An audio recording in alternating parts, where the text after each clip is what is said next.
Et voilà, on se retrouve pour la suite des essais de la Solo. La Solo, donc une voile pour jeunes pilotes de Doudek. C'est, je rappelle, donc une voile avec un profil réflexe qui a donc, moi j'ai trouvé deux caractéristiques très intéressantes. C'est une excellente vitesse et une conso très raisonnable. Et donc ça avec une voile qui est solide et bien amortie. Voilà, bah écoutez, je vous propose de regarder ça en images. Avec un élève, un jeune élève, gonflage avec la Solo en 28, un jour où il n'y a pas de vent du tout. Donc il n'y a vraiment rien de rien, et là il gonfle dans l'autre sens du terrain, hein. Donc gonflage dans un sens, gonflage dans l'autre.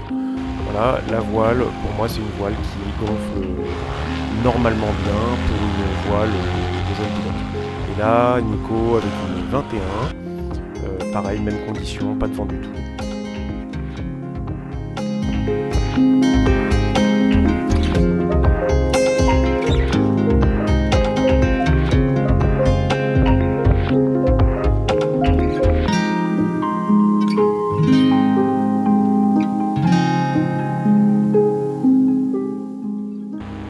Voilà, donc la petite balade, un soir où il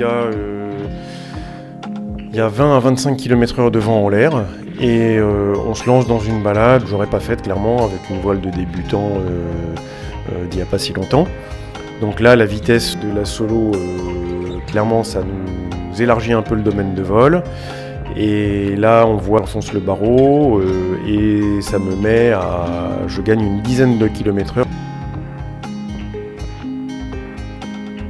Et là, en étant donc avec Franck avec sa Nucléon XX,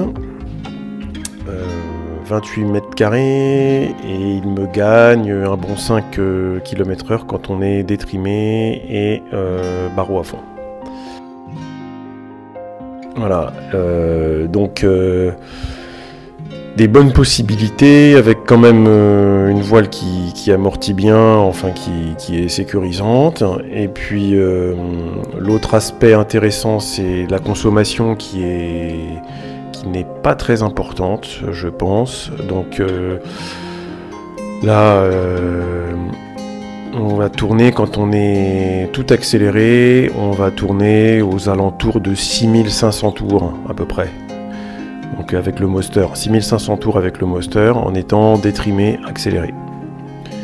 Voilà, petit coup de cœur pour cette voile qui m'a bien plu. J'espère que cette petite vidéo répondra à un certain nombre de questions pour ceux qui s'intéressent à cette voile. Alors n'hésitez pas, il faut aller l'essayer.